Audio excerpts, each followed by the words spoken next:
सबसे पहले मैं बात कर रहा हूं लीनियर प्रोसेस मॉडल के अंदर एक आता है वाटरफॉल मॉडल, ये जो मैंने आपको पीछे दिखाया था।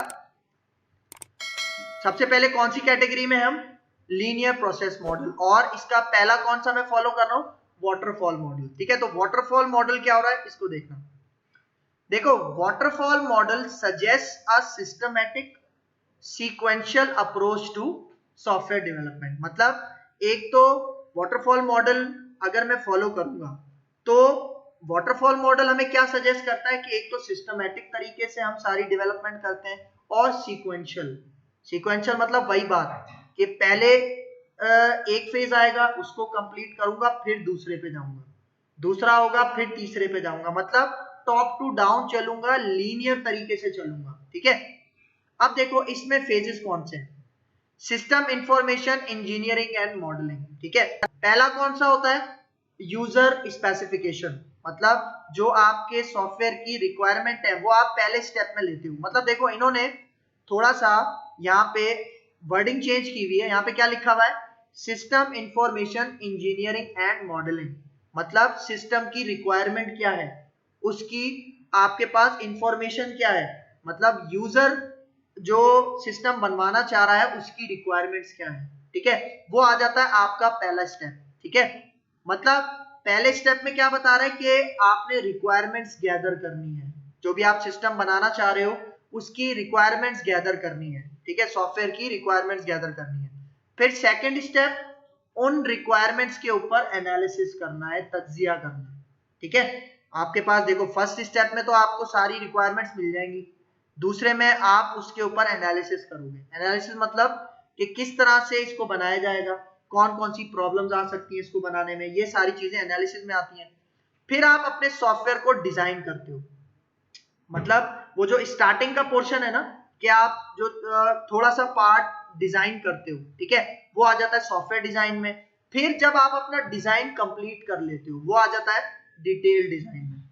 फिर डिजाइन के बाद, डिजाइन तो तैयार हो गया, मतलब पेपर वर्क वगैरह सारा तैयार हो गया, आपने डिजाइनिंग कर ली, फिर उसके बाद आता है उसको कोडिंग में कन्वर्ट करना है। जो आपने डिजाइन बनाया उसको यूजर इंटरफेस उसका बनाओगे, उसकी डेवलपमेंट करोगे, डेटाबेस का सारा काम करोगे।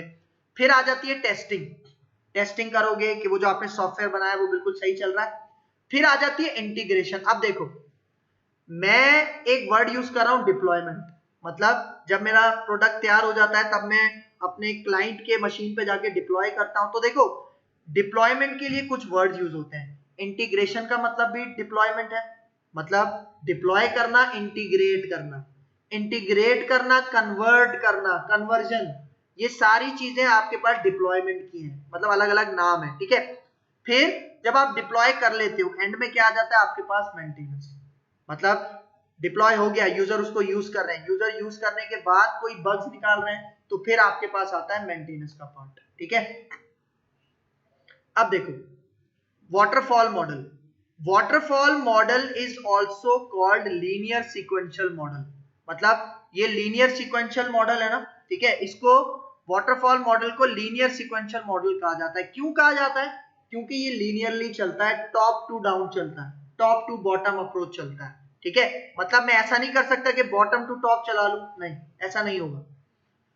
फिर देखो second point, it is also referred to as classic life cycle model. भाई देखो वाटरफॉल मॉडल को लीनियर सीक्वेंशियल मॉडल भी कहा जाता है और क्लासिक लाइफ साइकिल मॉडल भी कहा जाता है। आप देखो ये एमसीक्यूज बनते हैं अक्सर, एमसीक्यूज क्या बनते हैं कि वाटरफॉल मॉडल को क्या कहा जाता है, लीनियर सीक्वेंशियल मॉडल भी कहा जाता है, क्लासिक लाइफ साइकिल मॉडल भी कहा जाता है। ठीक है, अब देखो the waterfall model is a systematic sequential approach, मतलब एक सीक्वेंस में ये मॉडल चलता है। ठीक है, मतलब सीक्वेंस मैंने क्या बताया, पहले यूजर की रिक्वायरमेंट गैदर करोगे, फिर उसके ऊपर एनालिसिस करोगे। ठीक है, इसका मतलब मैं ऐसा नहीं कर सकता कि भाई यूजर की रिक्वायरमेंट मैंने गैदर कर ली, मैं एनालिसिस किए बगैर डायरेक्ट कोडिंग पे आ जाऊं, ऐसा नहीं होगा। सही है, ठीक है, तो यहां पे यही कह रहा है, is a systematic sequential approach to software development that begins at the system level and progresses through analysis। system level मतलब पहला लेवल कौन सा होता है, यूजर की रिक्वायरमेंट को गैदर करना, गैदर कर ली, फिर किस पे आ जाते हो, एनालिसिस पे आ जाते हो, उसका design, coding, testing and maintenance. मतलब ये सारा काम सीक्वेंशियली चलता है, इसके सीक्वेंस को आप तोड़ नहीं सकते, ये एक पॉइंट है। फिर देखो, the model derive its name from the flow of development process that appears as a waterfall moving steadily downwards. भाई देखो, वाटरफॉल की अगर मैं उर्दू मीनिंग पूछूं, आपने सुना होगा नायग्रा वाटरफॉल, क्या है, एक आबशार है जो ऊपर से नीचे बहती है। तो वाटरफॉल का कॉन्सेप्ट ही यही है, टॉप से नीचे आपने चलना है, मतलब ये जितने भी फेजेस है आपके पास पीछे, इसको टॉप टू बॉटम लेके चलना है। सही है, मतलब आबशार गिर रही है आपके पास, वाटरफॉल हो रहा है। ठीक है, ये इसका एक पॉइंट है। ठीक है, तो यहां पे यही कह रहा है, मूविंग स्टेडीली डाउनवर्ड्स, मतलब जितने भी प्रोसेस है वो टॉप से बॉटम तक चलते हैं। अब देखो, वही पॉइंट यहां पे बता रहा है, phases progress steadily downwards like अ वाटरफॉल। ठीक है, मतलब जितने भी फेजेस है वो टॉप टू डाउन चलते हैं लाइक अ वाटरफॉल। फिर देखो second point, working begins with requirement specification. क्योंकि देखो ये पहला स्टेप होता है, रिक्वायरमेंट जब तक नहीं मिलेगी तब तक आप आगे कैसे चल सकते हो। भाई आप चाह रहे हो कि मैं डायरेक्ट कोडिंग स्टार्ट कर दूं, मतलब देखो आप चाह रहे हो कि भाई मैं स्टार्ट ही कोडिंग से करूं, तो ऐसा कैसे हो सकता है जब आपके पास रिक्वायरमेंट्स ही नहीं है। तो आप पहला स्टेप कोडिंग कैसे कर सकते हो, और कोडिंग से पहले अगर आपके पास डिजाइन ही नहीं है तो आप कोडिंग कैसे कर सकते हो। ठीक है, तो तभी ये आपके पास एक वाटरफॉल की तरह टॉप टू बॉटम अप्रोच में चलता है। ठीक है, फिर देखो अब एक और important point, this was the first process model introduce. ये भी एक इंपॉर्टेंट पॉइंट है, मतलब पहला प्रोसेस मॉडल कौन सा इंट्रोड्यूस हुआ है आपके पास, वाटरफॉल मॉडल इंट्रोड्यूस हुआ है, याद रखना। फिर देखो, it is used when user requirements are fixed and clear that may not change। अब देखो ये आया असली पॉइंट, मतलब जब आपको पता है कि यूजर की रिक्वायरमेंट चेंज नहीं होंगी तब आप ये प्रोसेस मॉडल फॉलो करते हो। मतलब अक्सर ऐसा होता है ना कि भाई हम जब भी सॉफ्टवेयर बनाते हैं, अक्सर ऐसा होता है कि भाई मेरा जो यूजर है, जो क्लाइंट है, वो बार बार चेंजिंग करवाता है, रिक्वायरमेंट्स को बार बार चेंजिंग करता है। मतलब उसने एक रिक्वायरमेंट मुझे लिखवाई थी कि मैं अटेंडेंस मैनुअली लूंगा, बाद में वो कह रहा है नहीं मैं बायोमेट्रिक तरीके से लूंगा या फेस रिकॉग्निशन में लूंगा, तो ये रिक्वायरमेंट चेंज होता है ना। तो यहां पे ये वाटरफॉल मॉडल काम नहीं कर सकता। ये वाटरफॉल मॉडल कहां काम करेगा, जब यूजर की रिक्वायरमेंट फिक्स्ड रहे, चेंज ना हो। क्योंकि अगर यूजर की रिक्वायरमेंट चेंज हो जाएंगी तब ये वाला मॉडल आप इंप्लीमेंट नहीं कर सकते। ये सबसे बड़ा इसका पॉइंट था। ठीक है, लेकिन अगर आपको पता है कि हाँ यार मेरे यूजर ने, मेरे क्लाइंट ने सारी रिक्वायरमेंट दे दी हैं और अब वो इसको चेंज नहीं करेगा, तब आप इस मॉडल को अप्लाई कर सकते हो। सही है, तो अगर ऐसी सिचुएशन है तो आप ये मॉडल चूज करोगे। अब आ जाओ एडवांटेजेस। एडवांटेजेस क्या है, स्ट्रक्चर्ड अप्रोच होती है, मतलब सीक्वेंस वाइज में सारा काम होता है, एक स्ट्रक्चर फॉलो हो रहा है properly. Stages are well defined, मतलब हर स्टेज एक वेल डिफाइंड है, मतलब इस स्टेज पे क्या करना है, मतलब मुझे पता है अगर यूजर की रिक्वायरमेंट्स लेनी है तो उसमें यूजर की रिक्वायरमेंट्स ली जाएंगी, फिर उनके ऊपर एनालिसिस किया जाएगा, मतलब हर स्टेज का एक प्रॉपर आउटपुट हमें मिलेगा और वो वेल डिफाइंड होगा। ठीक है, फिर देखो, verification at each stage ensures early stage detection of errors और मिसअंडरस्टैंडिंग। मतलब देखो हमारे पास जो भी एरर्स आ रहे हैं उस फेज के अंदर, वो एरर हम अर्ली डिटेक्ट कर सकते हैं और वहीं पे उसको सॉल्व भी कर सकते हैं।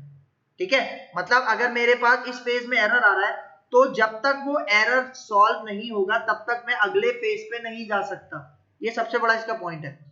फिर देखो, each phase has specific deliverables. इसका मतलब कि हर फेज के बाद आपको एक प्रॉपर आउटपुट मिलता है और उस आउटपुट को आप अगले फेज में लेके जाते हो। सही है, जिस तरह आपने डिजाइन कर लिया, डिजाइन के बाद आपके पास एक डिजाइन का मॉडल आ गया ना, मॉडल आ गया मतलब आउटपुट आ गया, और जब वो मॉडल आ गया उसके बाद आप क्या कर सकते हो, कोडिंग स्टार्ट कर सकते हो। यही चीज है ना, देखो ये देखो आपने डिजाइन तैयार कर लिया, डिटेल डिजाइन आपको मिल गया, मतलब आउटपुट आ गया, डिजाइन मॉडल आ गया, उसके बाद आप कोडिंग कर सकते हो ना, सही है। मतलब ये चीज इसमें बता रहा है, ठीक है। मतलब हर फेज के एंड में आपको कुछ ना कुछ आउटपुट, स्पेसिफिक आउटपुट मिलता है, डिलीवरेबल्स मिलते हैं। अब आ जाओ शॉर्टफॉल्स की तरफ, मतलब ये एडवांटेजेस की बात कर रहा था, ठीक है। अब आ जाओ शॉर्टफॉल्स मतलब डिसएडवांटेजेस की बात कर रहा है। देखो, real projects rarely follow the sequential flow that the model purposes. मतलब आप देखो, ये कह रहा है ये जो वाटरफॉल मॉडल है ना, ये बहुत ही कम यूज किया जाता है। अब बहुत कम यूज क्यों किया जाता है? क्योंकि ये क्या होता है, सीक्वेंशियली एक लीनियर तरीके से टॉप टू डाउन अप्रोच में होता है। लेकिन भाई देखो, आप लोगों को भी पता है कि जो हमारा क्लाइंट है ना, सबसे बड़ी प्रॉब्लम्स वही क्रिएट करता है। मतलब मैंने आधा प्रोजेक्ट कंप्लीट कर दिया है, उसके बाद क्लाइंट आ रहा है और मुझे कह रहा है कि भाई मुझे ऐसे नहीं ऐसे चाहिए। ये प्रॉब्लम होता है, बहुत सारे लोग इसको फेस करते हैं। तो इसका मतलब वाटरफॉल मॉडल को उस केस में मैं फॉलो कर ही नहीं सकता, क्योंकि वाटरफॉल मॉडल को मैं कब फॉलो करूंगा, जब यूजर की रिक्वायरमेंट फिक्स हो जाएंगी, जब वो अपनी रिक्वायरमेंट्स को चेंज नहीं करेगा। क्योंकि अगर उसने चेंज कर दी तो इसका मतलब मैं इस वाटरफॉल मॉडल के रूल्स एंड रेगुलेशंस की खिलाफ वर्जी कर रहा हूं, सही है, तो मैं इसको यूज नहीं कर सकता, ठीक है। अब देखो, often difficult for the customer to state all requirements explicitly. क्योंकि भाई देखो होता क्या है, देखो यहां पे कह रहा है कि कस्टमर की भी गलती नहीं होती। कस्टमर, फॉर एग्जाम्पल, बहुत दफा ऐसा होता है कि हमारा कस्टमर कंफ्यूज होता है, हमारा क्लाइंट कंफ्यूज होता है, वो बहुत सारी बातें खुद से नहीं बता पाता आपको। जब वो आपको रिक्वायरमेंट दे रहा होता है तब वो खुद से एक्सप्लिसिटली आपको सारी रिक्वायरमेंट्स नहीं बता पाता, आपको खुद भी जज करना पड़ता है। लेकिन अगर वो रिक्वायरमेंट्स को चेंज कर देगा, इसका मतलब वही बात कि वाटरफॉल मॉडल आप इसको यूज नहीं कर सकते उस पॉइंट पे, ठीक है। कस्टमर मस्ट हैव पेशेंस, इसका मतलब कि वाटरफॉल मॉडल को मैं तभी यूज कर सकता हूं जब हमारे कस्टमर के पास पेशेंस होगा, और जो कि हो ही नहीं सकता, सवाल ही पैदा नहीं होता। क्योंकि वो रिक्वायरमेंट चेंज करता रहेगा ना, वो तो चुप नहीं बैठेगा, वो तो कहेगा भाई मुझे ऐसे नहीं ऐसी चाहिए, सही है। तो ये एक पॉइंट है। फिर देखो, very difficult to go back to any stage after it finish. भाई देखो, मैंने कोडिंग का पार्ट फिनिश कर लिया है, अब मेरा यूजर कह रहा है कि मुझे रिक्वायरमेंट्स को चेंज करना है, इसका मतलब मुझे 5वें स्टेप से दोबारा पहले स्टेप पे जाना पड़ेगा। तो ये इस मॉडल के अंदर हम नहीं कर सकते, क्योंकि बहुत ज्यादा डिफिकल्ट होता है। क्योंकि मैंने कोडिंग कंप्लीट कर ली है, उसके बाद मेरा यूजर कह रहा है कि भाई मुझे ये रिक्वायरमेंट चेंज करनी है, तो वो तो मसला हो जाएगा ना। तो तभी उस सिचुएशन में हम वाटरफॉल मॉडल को यूज नहीं कर सकते। फिर देखो, costly and requires more time. अब जाहिर बात है, अगर वो कोडिंग से दोबारा मुझे यूजर रिक्वायरमेंट पे लेके जा रहा है तो जाहिर बात है उस पर कोई कॉस्ट भी लग सकती है, ठीक है, उसमें टाइम भी जाया होगा, सही है। तो ये सारे इस वाटरफॉल मॉडल के क्या है, डिसएडवांटेजेस हैं। फिर देखो, linear nature can lead to blocking state. अब ये जो लीनियर नेचर है ना, कि आपको लाजमी टॉप टू बॉटम ही चलना है, ये अक्सर ब्लॉकिंग स्टेट क्रिएट करती है। अब ब्लॉकिंग स्टेट का क्या मतलब है, इसको जरा समझना। देखो मैं पीछे जाता हूं, देखो मेरे पास यहाँ पे ये सॉफ्टवेयर डिजाइन और डिटेल डिजाइन की एक टीम है, सही है। इसका मतलब कि जब तक मेरा डिजाइन तैयार नहीं होगा तो जो टीम कोडिंग वाली थी उसको तो वेटिंग स्टेट में रहना पड़ेगा ना, कि भाई जब तक उन्हें डिजाइन मिलेगा ही नहीं वो कोडिंग क्या करेंगे, सही है। जैसे ही उनको डिजाइन मिल जाएगा तो तब वो कोडिंग स्टार्ट करेंगे। इसका मतलब जब तक डिजाइन बन रहा है तब तक वो ब्लॉकिंग स्टेट में है। मतलब कोडिंग के लिए जो टीम हमने रखी थी वो ब्लॉक स्टेट में है, वेटिंग स्टेट में, सही है। तो ये इश्यूज भी अक्सर क्रिएट होते हैं, ठीक है, सही है। तो यहाँ पे यही कह रहा है, टीम्स हैव टू वेट, मतलब टीम्स को वेट करना पड़ता है कि भाई जब डिजाइनिंग टीम अपना काम खत्म करेगी तभी कोडिंग टीम का नंबर आएगा, ठीक है। और ब्लॉकिंग स्टेट की एक एग्जांपल ये भी हो सकती है कि भाई कोडिंग टीम जो थी उसने सारा काम कर लिया, अब यूजर के पास दोबारा जाया जा रहा है, क्यों? क्योंकि यूजर ने स्पेसिफिकेशन चेंज कर दी, ठीक है। तो मतलब अब आपके पास कोडिंग ने तो सारा काम कर दिया था ना, अब वो पीछे जाना चाह रहा है, मतलब दोबारा उस टीम के पास जाना चाह रहा है, तो यहाँ पे भी ब्लॉकिंग स्टेट क्रिएट होती है। ठीक है, फिर देखो, अब working version of the program will not be available until late in the project time span। अब इसका मतलब समझना भाई, देखो ये कह रहा है कि जब तक हमारा सॉफ्टवेयर कंप्लीट नहीं हो जाता ना, तब तक हम अपने यूजर को वो, मतलब अपने क्लाइंट को वो प्रोजेक्ट नहीं दिखा सकते। ठीक है, मतलब जब तक सारे प्रोसेस फॉलो नहीं हो जाते, तब तक हमारे पास जो वर्किंग वर्जन है, मतलब जो वर्किंग सॉफ्टवेयर है, वो यूजर नहीं देख सकता। ठीक है, एक ये भी ड्रॉबैक है वाटरफॉल मॉडल का।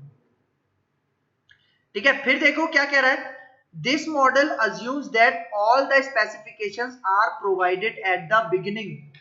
मतलब ये वाटरफॉल मॉडल का एक सबसे बड़ा ड्रॉबैक क्या है कि आपके पास जितनी भी स्पेसिफिकेशंस है ना, वो आपने शुरू में ही ले लेनी है।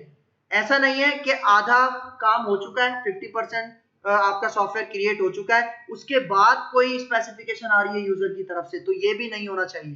ठीक है, तो मतलब इसके लिए भी आप ये मॉडल यूज नहीं कर सकते। And software development can proceed without any problems. ठीक है, यही पॉइंट यहाँ पे कह रहा है कि बिगिनिंग में ही सारी चीजें, सारी यूजर रिक्वायरमेंट इस मॉडल को चाहिए होती हैं। ठीक है, फिर देखो second point, however in real world the specifications are not captured in one go. इसका मतलब रियल वर्ल्ड में क्या होता है, जब हम एप्लीकेशन बनाते हैं, सॉफ्टवेयर बनाते हैं, तो यूजर की रिक्वायरमेंट कभी भी एक साथ हमें नहीं मिलती, वो हमें आहिस्ता आहिस्ता मिलती रहती है। ठीक है, जब हम उनको अपना प्रोडक्ट दिखाते रहते हैं कि भाई ये काम हो गया, तब वो बताएगा हाँ भाई अब ये रिक्वायरमेंट है। ठीक है, तो इस तरह से काम चलता है। तभी ये वाटरफॉल मॉडल रेयरली का वर्ड यूज हुआ था ना, मतलब बहुत कम यूज होता है। फिर देखो, और in certain cases become clear as the software development progresses. मतलब अगर आपके पास सारी स्पेसिफिकेशंस क्लियर है, आपको पता है ये स्पेसिफिकेशंस आगे जाके अपडेट नहीं करेगा मेरा यूजर, तब आप इसको यूज कर सकते हो, अदरवाइज नहीं कर सकते। फिर देखो, the classical waterfall model does not allow for change in specification Midway through development. Midway मतलब आप आधे रास्ते तक पहुंच चुके हो, आपने 50% कंप्लीट कर लिया, तो ये वाटरफॉल मॉडल आपको अलाउ नहीं करेगा पीछे जाना। मतलब आप आधे रास्ते तक आ सकते हो, आ गए हो आधे रास्ते तक, मिडवे तक आप आ गए हो, अब आपको पीछे जाना है, तो ये पीछे जाना वाटरफॉल मॉडल अलाउ नहीं करता। ठीक है, एक इसका ये पॉइंट है।